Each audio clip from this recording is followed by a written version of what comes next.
Welcome to Queerly Speaking. I'm your host, Nat Jones, and together my wife and I will navigate the complex intersections of faith, identity, love, and resilience. In each episode, we'll share stories of heartbreak, healing, and hope from individuals who were told they didn't belong in the very spaces that shaped us.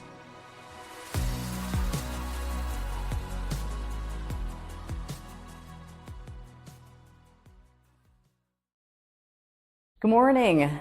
Welcome back to Queerly Speaking. Happy Monday. We're actually recording this on bright and early Monday morning, as you can see from the lack of sunlight in the background. Really prepared? Yes. This weekend I had a triathlon that I finished. You did great, honestly. I'm one of the last to finish. Doesn't matter. But my goal... Last to start. Also last as to start. Well, last to start. Because I didn't update my swim times. But either way, man, what an accomplishment. I feel really good about it. And it was really more for my internal mental health than it really was for physical health. I just really wanted to see if I could do it and train all the way through. The training was a little iffy, on and off, but I finished, so I feel really good about that. A shout out to one of my best friends, AJ, for doing it with me. He had done it before. He stuck with me the whole time. And thanks to our friends for coming out too. They are amazing. They're actually, many of them are going to be on the podcast as well, coming up in the next, 6 months. Yeah. So we're excited about that. And yeah, so last week you heard us talk with my sister, Anna. Hopefully you enjoyed that episode. Thanks, Anna, for that. And I thought today we would kind of pick up where we left off. I think the last time we talked about this, I had come back home. Shortly after that, I think I said that I had applied for a couple of Bible schools and I got accepted into one in California. Shortly after that, in 2007, left and drove across the country and started Bible school. Yeah, we kind of left off with your teenagers. And I just have to say, I know this joke gets old for you, but never gets old for me. When we were waiting... We were with a couple of our friends waiting for you, watching the bikes this weekend. And, everyone was talking about the podcast, which was, so nice. My sister was there as well. And, our friend said, when this crazy shit is happening, do you think about what you were doing? And I said, so funny you mentioned that. I actually do. I was in the 5th grade. Okay. Great. Never gets old. I have to do it. But I do think about, it's just interesting to see. Again, I kind of say this every episode, but obviously I know these stories and obviously I know you, I would hope, better than most, if not anyone, but definitely. You don't have to hope. It's just different kind of going through, really diving in all these things because it's just so different than the person I know now. Thank God. Yeah. Thank God. Thank God for you mostly. But anyway, all of that to say, it's just really interesting to kind of go back and see, I obviously have such an appreciation for the growth that you've done, but really to kind of dive in and talk through it with you each time, it's like, wow, there's a lot going on. So it'll be interesting to unpack. Our college experiences were extremely different, much like everything else that we've shared so far. So I'm interested to kind of dive a little bit into that today. Anytime we do the podcast in the morning, he's like, you guys are staying home? Thanks for hanging out. And he never does anything until we get signed up. He's buddy. So first of all, question, opener. So you kind of said that you came back home and you're like, well, I'm really going to give this another shot. I'm going to be, on the literal straight and narrow for these people. You might have touched on this before, but all of your siblings went to Bible school before you? Did your parents go to Bible school? Where does this come about? Or is it more that you're thinking would it have been enough to just go to regular college for your parents? Or you're like, I got to dive into the strictest environment I can be in for any success? Kind of all of the above. So yes, my parents had gone to different Bible schools. My parents had gone to a Bible school. My oldest sister went to Bible school before she went to actual college, and no one else actually did. My other 3 siblings did not, but I'm the second oldest, so I was the next one. Right. And I think the thought process is I wouldn't have said it like that then, the strictest environment, but the thought was I need to be, 1, somewhere else, not in this town where everybody knows what just happened, and 2, somewhere where I can, heal and become whole and get my life back on track. And so, yes, I think my parents would have been great with college, but they were more happy about this. Probably thrilled. Yeah.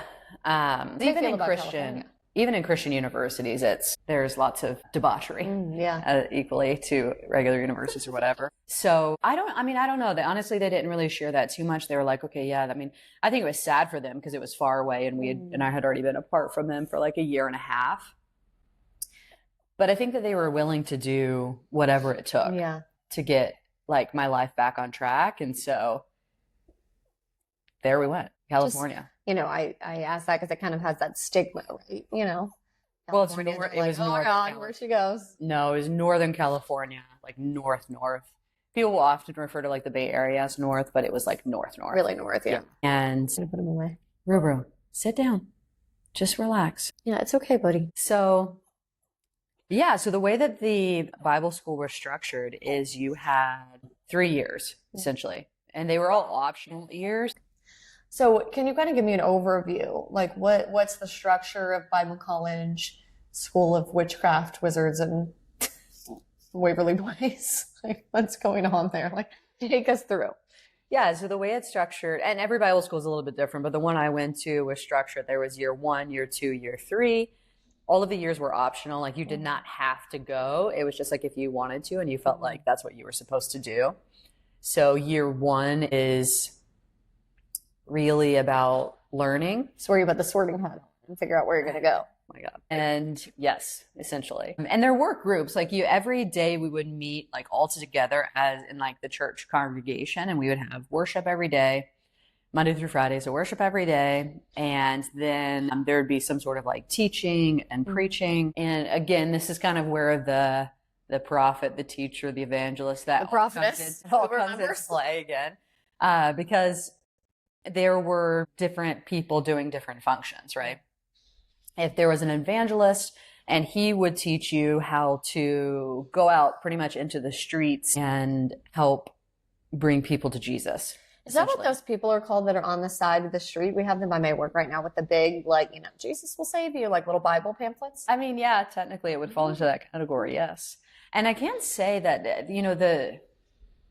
the reason that this was so interesting is because there was a lot of very extreme versions of all things. And I think I'll give it a very fair representation. You always do. Yeah. So is it odd and weird? Absolutely. Were there things that I took from it that were positive? Absolutely. Of course. But to give you an example, so like in the first year, you're pretty much like, it would kind of be described as like, you're kind of like finding yourself, you're becoming whole, you're dealing with, as a group class whole, right? You're praying, you're either getting prayed for, or you're praying through, and you're working through like father issues. And then you're working through Father like your dad, or father like both. Because they both. Or mother issues or whatever else. Some sort of like family issue. Anything that pretty much stands in your way to forgiveness and being closer to God. And because the closer that you are to God, the more like signs and miracles that you'll be able to see through yourself. So that's really the belief, is that this school in particular was really known for a intense drive towards healings and miracles and trying to raise people from the dead. And in that culture, those were normal things that were talked about every single day. Listen, I'm all for a miracle. Yeah. So, and then the ideas and the teachings were that you clear up all of your stuff that separates you from God so that you can, like walk in miracles. So like if you prayed for someone and you didn't see a miracle, it was possibly because you didn't have enough faith. Or because there was, unforgiveness, because the belief is that God's intention is to heal everyone, or mentally, emotionally, physically. And it goes back to, like, if you think about, I have to say this because I don't know how familiar people are with this, but Not very, it appears. if you've ever watched like Benny Hinn on the Christian network. No, we didn't. I don't think that came through in my house. All right, anyway, but he would like pray for people who were in wheelchairs. And they would get up and they would walk, or they've had pain. Like that's pretty much like what it was like on the daily. And to be fair, there was a lot of criticism about his ministry because it's like, was that real? Was it not? Yeah. I was There, gonna it's say, very convoluted. It's very gray. I do have, and this probably could be a whole like episode on its own with someone, which would be interesting. But just to pause you for a second when you're thinking, well, first of all, I want to go back 2 steps. the focus on miracles, do you feel like that was kind of part of what drove you to that particular college? Because you were Hmm. thinking like, I'm going to get a miracle, like I'm going to be saved from this? Or Oh, was I it see what just you that it mean. was reputable? I mean, No, I heard about it from this like random pastor, and I think a part of it was maybe, I don't know. I mean, I don't know that I was literally thinking like, I've got to get out yeah, of here it was and me I've too. got to get to a better place where I can be around people who are like walking with God, being straight, and like doing all the things that a good Christian person should do. Mm, And it wasn't going to happen where I was. gotcha. Gotcha. My second question is just you kind of mentioned, if you prayed for someone and the miracle didn't happen, that the fault could be on you. I mean, can you talk a little bit more about that? Because I know a lot of people, when I've experienced loss, have suffered through this as well. And I would say that I'm a God believing person. But how does that work? Like you're thinking if someone has, and I think this really is something that keeps people from religion. Like you're Mm-hmm. thinking like, I love someone and this horrible thing happens to them. Assault, murder, cancer. I mean, whatever, it runs the gamut. It is really hard for people to believe, like, where is God? Like, hello? Like, why is this happening to them? And Mm-hmm. people say like, oh, God could save you. It's like, well, why didn't they save this person? Like, I mean, I do believe in miracles, but I don't think you can just like, and they're going to be better. And especially if they're not, that's no fault of yours. So how does that, I mean, can you talk a little bit about that? Well, I think there were real experiences that people had. Yeah, And I have to say that first. There were real experiences that I had. of course. Yeah. They can't always be explained.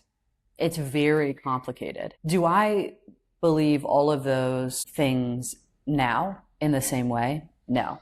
Do I believe that sometimes things happen and you can't explain For why? sure. Yeah. Absolutely. I don't know that anyone could say that they could answer every question of life's mysteries. Of course. And the other side of it is that throughout all of the 3 years, there would be workshops and classes and teachings where you would practice um, like praying for people, and you would Mm. practice words of knowledge, which we'll get into, and you would practice prophecy, and you would practice all of these things. And the idea was that it was in a safe place where you could mess up, quote unquote. You could think that you heard from God and you didn't, but it was in a safe place where you could practice on people. And there was like a common saying that like if you got a word of prophecy that didn't agree with you, that you would just flush it because it's just probably because that person's practicing. What does that mean? Flush it like, oh, that's not from God. I'm not going to worry about that. Like for example, Yes. like someone told me, I'm getting a word of knowledge that you have carpal tunnel, and I'm like, no, I don't. And so they're like, oh, I'm just practicing. I'm getting better. So just, Or I'm like, you're making it up in your head, right? It's hard to talk about. I've really dreaded this episode because it is so complicated. and I don't mean these questions to imply, I know that you know this, but that I don't believe in, I think there's something to be said for the power of prayer, even if it's just your own mental support to get through something. I think that is really powerful. I think miracles and all those things do happen, but I just imagine like how it might be twofold, right? Like what, I mean, if three people are giving what's it called? Word of knowledge. What if it happens to be the same, but it's false about you? Like at some point, are you starting to think like, oh, wait, maybe I do have that, or I don't know. It seems like it could be, I guess, like you said, yeah, complicated. It's kind of the best word. Like, what if you Mm-hmm. can't heal someone? Like, you're there, you're really giving it your all every day in class, and then someone that you've been praying for, like, they pass away or something. I mean, what does that It do? happened all the time. How does that affect you? And there's nothing that you could have done. You're really doing everything that you can, but you're not a doctor. I mean, Yeah. you're not God. No. And it happened Not all the you, but time. Yeah, no, I know everyone. It happened all the time. And there'd be like, we're one step closer to heaven being on earth. And the idea was that we would live on earth like we will in heaven, where there is no sickness and there is no pain and there is no struggle and there is no whatever, as much as we possibly could. And I mean, there's books written by one of the founders of the ministry. It's called When Heaven Invades Earth. What does that look like? So the idea was that, I mean, yes, that did happen all of the time. The idea is that you were just working harder and harder and harder and getting closer and closer to where you would see that miracle happen, or you would see that healing happen, or you would. And again, I have to say, people experience profound things. Yeah. And then there was a lot of things that were not profound as well. And there was a lot mixed in all of that. Whenever you have 1,000, my class was smaller than that, but now they're huge, of, 18, there'd be people of all ages, but primarily like 18 to 30, I would say, 18 to 25-ish. And you're in this period of your life where you're figuring everything out. You're very prone to being influenced by the things around you and the people around you. And it was just like the ministry was like glorified. And so like with words of knowledge, like the first year, that's all you would be like, they'd call it like sozo ministry, where you're pretty much like kind of similar to deliverance, like I had talked about before, but it was more like where you're like, okay, what are the things in your life that you need forgiveness for? Ask God to show you. And you would like kind of think in your mind about things in the past or whatever. And you would feel like God showed you something, and then you would work through that. And I mean, there'd be people like crying all over the room and hugging. And the overall idea of it, that people should be whole beings, was good. The execution was not good. It was so messy, and it was like so unhealthy in so many ways.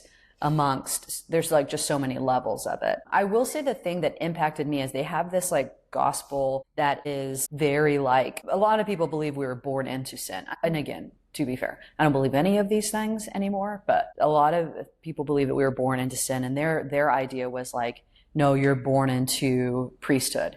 You don't start out bad. You're not a bad person. God is good, and he made you, so therefore you are good. And so that it was like very like confidence building in a way, almost inflammatory in a lot of ways, where people would get like so pumped up, and then you would see like the people really struggling. I struggled, not because of it, just because I was like so broken in so many ways, but that wasn't really what I needed to help me. So like, there's just like with all ministries, especially right now, there's a lot coming out. I follow this one girl on TikTok, and Jubilee, and her story was that she received a word of knowledge. This was years after I had already left, but she received a word of knowledge or either her ex-husband received a word of knowledge that he was to marry her, essentially. And so like, there's these strong, impressionable words of knowledge given by this guy named Sean Bowles, and the ministry school that I went to kind of has separated from him now, because it was found out that he was like looking people up on Facebook prior to a church service and then delivering these words of knowledge. And for this particular person that I follow, I've been listening to her story so much, she ended up like, they hadn't been dating very long. Like, you don't even know if they're healthy people. You don't even know if you love them. Right. But they ended up getting married because they had this word of knowledge that he was her designed person. Turned out to be an abusive relationship. And her story is about coming back after all of that, after feeling like that's what God told you to do. It's like, well, why would God tell me to do this? Why would God set me up in a relationship where I almost died? And anyway, and so there's so many stories about people, like the damage that was done. Yeah. And that's one example, but there's like hundreds of stories. And there's people from multiple years of my class who have come out as gay, come out as trans, and have talked about how they were treated during that time. And it's awful. It's awful. And to be honest, like, I think in my first year, I often say that there's blood on my hands. I think I've mentioned that before, because I was like trying so hard to believe it, and to believe I wasn't gay, to believe, whatever. And there was kind of like an emotional affair that happened between the children's pastor, who was a female, and one of the Bible school students. And immediately, like, obviously or I guess she wouldn't repent. So she's like ostracized. And I'm like, what? And so then you got all of these like feelings swirling around, and every other person in Bible school is like admitting that they've had homosexual feelings, and now they're all, you know what I mean? It's just like a mess. And I went to her, I don't remember if it was before or after, to be honest, but I was like, God can heal you. I mean, I had a full sit down. I reached out to her myself. I was like, God can heal you. You don't have to live this way. I know that, like, you have all of these like feelings and all of this, but it's genuinely not God's purpose for you. And it's one of many conversations I had. When I was in Bible school, I had come home And there was a family friend of ours, a couple friend of ours, and their son was really struggling, and he admitted to really struggling. And the parents asked to talk to me because they're like, well, you did it, like you beat it. And they asked me, do you genuinely think that God can, or that God does heal you from homosexuality? Or do you just think that it's kind of like in the Bible, Paul talks about it. I think it's Paul talks about it being just like a thorn in your side, like something that will always hurt and something that will always cause pain that you just have to live with. And it's like your cross to bear in life. And I was like, no, God can heal you. Like I was so like fucked up in my brain. And I think I wanted it so badly to be true because my whole life and being able to have my family and being able to live like how I wanted to hinged on this idea that if God could or God could not. So yeah, I do think maybe thinking back, like maybe that is the reason I went there. And I was like, I think 19. So I'm like very impressionable as well. I imagine from being so sheltered are a little bit, I mean, immature, really, for lack of a better word. And I don't mean that negatively, but you've not been exposed to things. And I just want to spend a minute there because I know we've talked and you carry some guilt about all of that stuff, which I think totally, is justified. But it's also like, I mean, think of the documentaries that we watch and the people we talk to, and it's how many people say, oh, if they're in an abusive relationship, they still, boast about their partner because it's so ingrained in them. People, we're like obsessed with cult documentaries. Like we watch them all, and again, not to say I don't think all religion is a cult, but I do think that some of these situations you were in were cult-like. And, you're just ingrained to do these things. And that's your whole being, is to get people back and to do all this stuff. And then you're fighting your own battles. And I think it is understandable that you would have had those things. And like you said, you really, really wanted it to be true. But that's why I think it's so powerful now that you're doing this, having these talks on the podcast. And even in your life, I've seen you have it. I mean, like you've never met a stranger. It's like we go anywhere for the first time and she finds like the one person who's struggling to come out in the whole restaurant. And I go to the bathroom and come back, they're besties. I'm like, what? I was gone for 30 seconds. Like, what happened? Like, I do think you really live out loud now in a way that, you share the stories and you make people feel comfortable. So I don't want to use the word like repent. That's very, religious. And I also don't think you have anything to repent for at all. But I do think you more than make up for any of that in the way that you live now, if that's something you feel like you need to do. Yeah. When in talking with Emily about it, because you carry this guilt and you carry this shame and you're like, gosh, I couldn't not only give that to myself, but then I like led people in the wrong direction. And some of those people are still living that way. Some of those people are still, in the church, not out, not whatever. And it's hard to look at that and not feel like how could it have been different? And the way that I look at it, and Emily's really helped with this, is like all you can do, like you can't change the past. That's what you genuinely believed. Like that's the thing I think sometimes that, like we've even watched documentaries about cults and about like twin flames and all this like just crazy stuff. And there's people afterward who come out and they're like, I cannot believe I did that. I can like it. And the guilt and the shame that they carry. And I can relate to both sides, the people who were hurt and then also the people who did the hurting, because you are so convinced with everything in your being and everything in the fiber of your body that this is true and this is correct and this is the way that you should live and this is the way it should be. And anyone who doesn't align with that is like full of the devil, honestly, and really sent to get you off track. Like it is, the belief system is crazy. To this day, I mean, I have a hard time. Someone will ask me, do you believe in evil? And I'm like, I don't know. I've seen some really evil things. But I also have seen people who are so manipulated and so brainwashed and so desperate for there to be something more. And in my opinion, there is something more. there is a higher power, but it hasn't always been seen in the churches that I've been in or in the family that I was raised in and in the way that I know God now in this higher power. And yeah, I mean, it's just kind of hard, because I can really understand both sides. Yeah.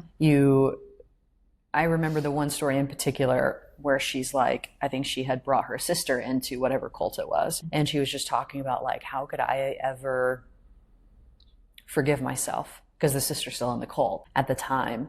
And I'm like, yeah, I get it. How do you forgive yourself and how do you move on? But also, how do you not? Because you only knew what you knew at the time that you knew it. And that's all you had. And that's can be the result and the consequence of that can be absolutely terrible. Okay. And I feel that. I feel that strongly. Like I feel that in the people that I spoke to. And then I know that even several of the people that came out either as trans or gay that were in either a couple of years of me going there, or in the same, Bible school or whatever, that they very much feel the same way. And it's a hard thing. It's a hard thing to swallow. The important note is, I think really with anything, it's like your intention behind it, right? Like you weren't intentionally tricking anyone. You were thinking, you had a bleeding heart for these people, and you're thinking like, I lost my family too, and this is what I had to tell myself to get through the day. Like, I'll give this to you so that you can have the same thing. And the consequences that were kind of held over your head during this time, I mean, really the whole time in the church that you grew up in were so severe. It's not like it was like, okay, we're not really going to be happy if you're gay, but whatever. Like, it's like, no, eternal damnation is like, it's pretty fucking serious, So it's not like it was something easy that you were trying to move past. And I think you really felt like you were helping these people. I did. And when you know better, then you do better. I think that you do that. It's important to keep having those conversations for sure. Yeah. Yeah, for sure. So take us through a little bit more. So you're going first year, you're practicing, you're learning to heal and all of that. Like, what are the next couple years? Like, are there regular classes? Is everything just about church? Like what, well, yes, everything's about church. But yeah, there's different. So like when you get into second year, that's more of like the leadership year. And there's different, they call them tracks that you can choose, whether you want to be in full-time ministry, that's a track. So people are going here to become like preachers and pastors. Evangelists, teachers, prophets. Evangelists, teachers. Yes. I need like a flashcard I can take out when I want to say something and like check my vocabulary so I can use them. So yeah, there's different tracks. So there's a ministry track, then there's like business track, which is what I was in, which is pretty much like how do you bring heaven to earth in business? And then there's other track like the arts, and there's a lot. I think it's really interesting. There were people from all over the world. Like we had a large number of international students. Oh, interesting. And because the main leaders, they would go and preach in other countries, and then they'd be like, would have a good experience or whatever, and then they would want to come to the school. But yeah, there was a large number, I think, of people that truly were gay because it did attract. There was like, as weird as it sounds, there was also, because of the arts track, like the arts were really celebrated. If you were a painter, if you were a dancer, if you were any like creative type outlet. Oh, interesting. I wouldn't think that. But all that to say, anyway, there was like, I just feel like it drew people who were like very connected to their heart and wanted to be able to freely express like whatever that looked like, whether it was music. Music was huge. Like, were there any relationships going on? Like, I'm sure there were. Under the radar? Like, were you in any? Or was it more like, because it's the religious, I mean, I guess they're both religious and traumatizing, but it's like you're just flying under the radar. Like, don't speak about it. This is my new life. I think there was a mix of us. There was, yes, like me, like don't speak. I was like severely afraid that anyone would find out at all. I was like deathly afraid. And then come to find out, yes, there were relationships that went on even in my own class. Like there were people that came out afterward and they like shared just different stories of even if it was found out or how they were treated and what happened and all this different stuff. And so, yeah. Of course there is. In every church there is. Right. But no, for me, no, I was just more like so desperate. I was dating as many guys as I could find. It just really gives me the ick when you say that. Well, it was like, okay, I'm sure there's someone here I could find. Yeah. You're thinking like I'm gonna take the lesser of all these evils. Like I'm gonna find someone who is Hmm. bearable and I'm gonna ride that out until Yeah. And this is when I was still wearing gaucho pants. oh So Jesus Christ. I wish we could imagine. insert some photos of these I'll outfits. see if We're I gonna can try to see find if we some. can figure See if I can because find this some. Oh, the style was terrible. did you have any of these?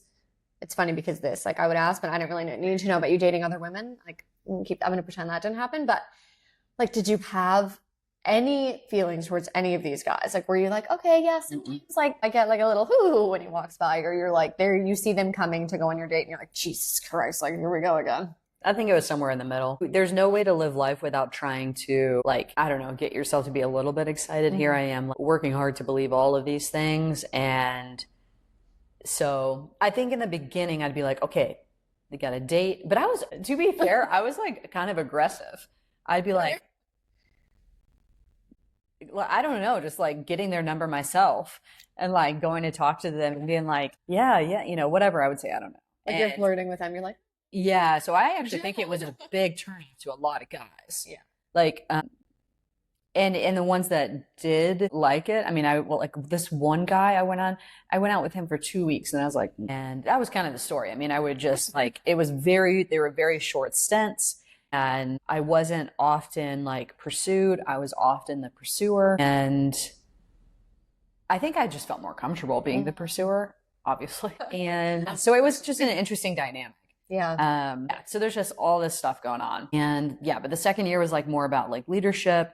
And then the third year was an internship. So And could that be like in a business, like you would go out into the community, or there was an internship like within the church? both. I did one in the church, but there were some like businesses that partnered with the church that like people that ran the business went to the church. And So again, kind of a controlled environment. very controlled, yeah. And the church did not have the best reputation, especially in that town, because the students on the days where you would like learn about evangelism, then there'd be like 20 students, and they would in their minds be so excited about what they're learning, they would go to an in and out and they would try to stand at the door and pray for everyone that entered. Or they would go inside and they would get in, they would try to like go booth to booth asking people, or like shouting like, do you want to be healed? Do you want God to heal you? Blah, blah, blah. And so it's just like, it was that all the time. And there's many, very extreme. And there's many, many stories like that. So the application of all of that was very, very poor. Like, I think back to if I was not familiar with the church in any way and I saw these people, I'd be like, absolutely not. Get away from me.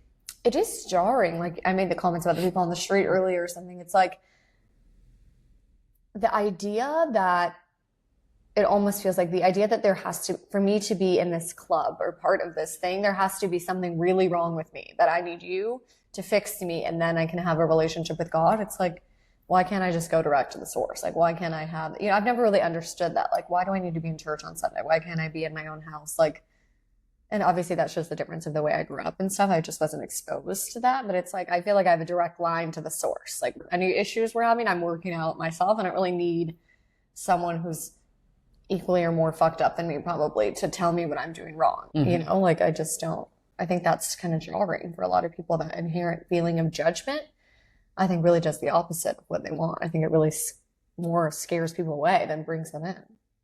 I agree. I would say that the difference is in this scenario is that there were messages of like, God loves you so much and you're amazing. Come and meet this like creator who made you. You need him. He needs you or wants you, blah, blah, blah. So I do think the messaging was more on the positive side than what you're kind of referring to, but still the same. Yeah. Still the same. And it was crazy because we would have these things called fire tunnels, and it's where you would line up. There'd be like one person here, and then you'd have someone directly in front of you, and it would be all the way down. Like feet after feet, right? Excuse me. You're welcome. You got another one? You're welcome. That excuse makes no.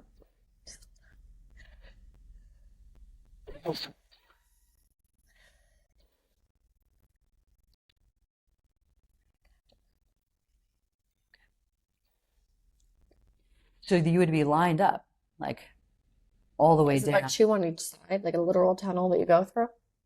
Yeah, like you have one here and like one directly in front of you, and you're lined up all the way down, and you have your hands up like this, and you're like praying for everybody that goes through the tunnel. And it's really like the idea is to get you like amped up with the Holy Spirit before you go out to evangelize. And so there'd be, you know, lots of praying, lots of praying in tongues, lots of like yelling, lots of like getting hyped, lots of whatever, and then everybody would run through the tunnel, and then you would all like get in your cars and go to wherever it was that you were going to evangelize.